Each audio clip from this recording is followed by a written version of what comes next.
Hey guys, what's going on?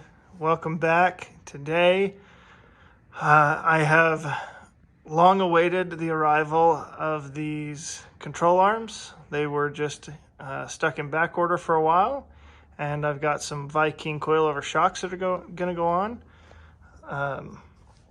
So we're going to show you the process of installing these today, and then we're going to take the car for a test drive. We're going to be starting on the passenger side of the car today. The wheels I put on, these IROC Z wheels, I fixed the issue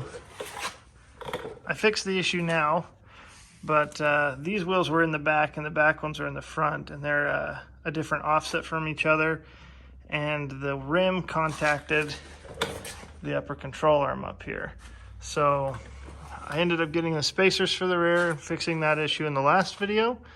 But today, those new control arms are going to go on, and we're just going to show you how we do it.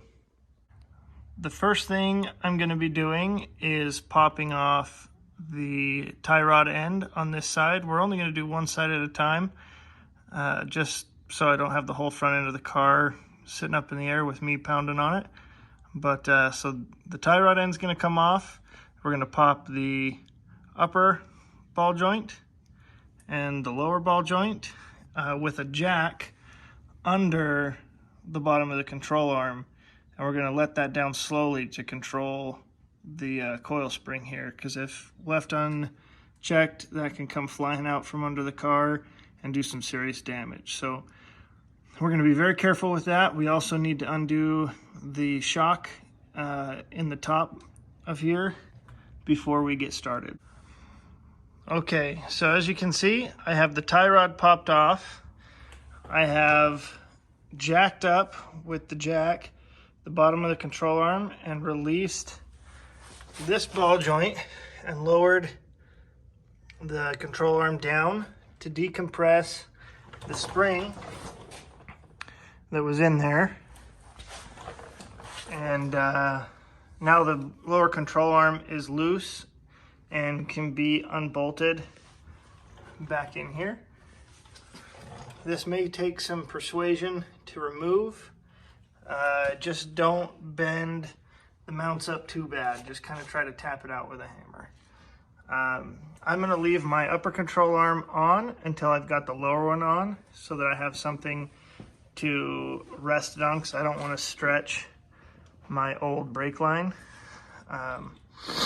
So we're going to get to that point. We'll get this one removed and we'll get the new one set in there, and I'll show you guys what to do from there. All right, so a little tip for getting the bottom control arm out if it's stuck up in there is to grab a 2x4 and turn it sideways and to just pry up, and then you'll stick it in this side and it'll be flat. Instead of like this, it'll be like this, and pry up as well, and then it'll just drop right out. You know, banging on any metal, pretty simple. We sprayed a little bit of WD-40 on there, but it came right out.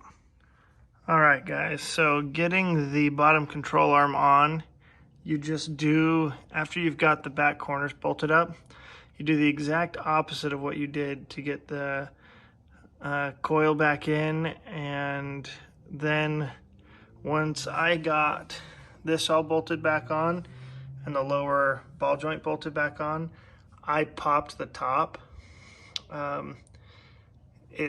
It will put strain on this line by doing that. So if you're going to do it this way, maybe replace that line or get a bungee cord to kind of hold the top of the knuckle up so that you don't stretch that. I did notice with these CPP control arms, I might need to get their link for the sway bar, because I think mine's a little too long now, just because of the height change. But my oil pan does sit low, so I am going to have to lift the car up, so that might fix that issue. But yeah, I got the top control arm off. It's this here.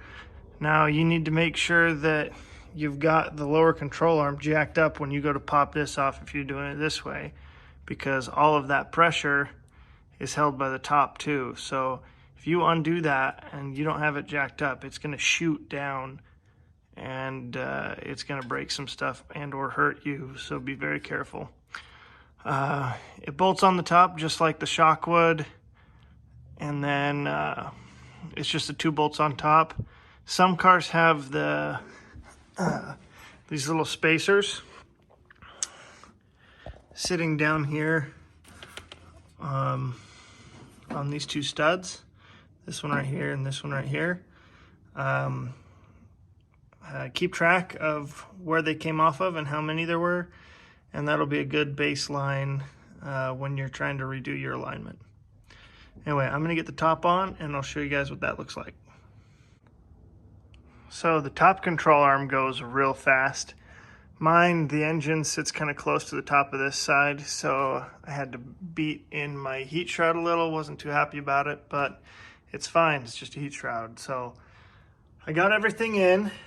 It's all bolted down. Everything's tightened up. I'm going to throw the wheel back on and see what the ride height is. I still need to tighten up these grease zerks and put grease in them, but then I can go take it for a test drive after I get the other side done. I'll probably just show you guys this side, and then I'll show you both sides once the car's done. Okay guys, so we didn't end up being able to take the car for a test drive. There's a few other issues that I need to take care of on the car, like the power steering lines leaking. I don't want to hurt any of the other components of the car, but here's some pictures of what it looked like when I was done, and some pictures of the products that I used on the eBay store from CPP. Anyway, go check them out. Don't forget to hit the like button and subscribe. We'll catch you guys in the next one. Peace.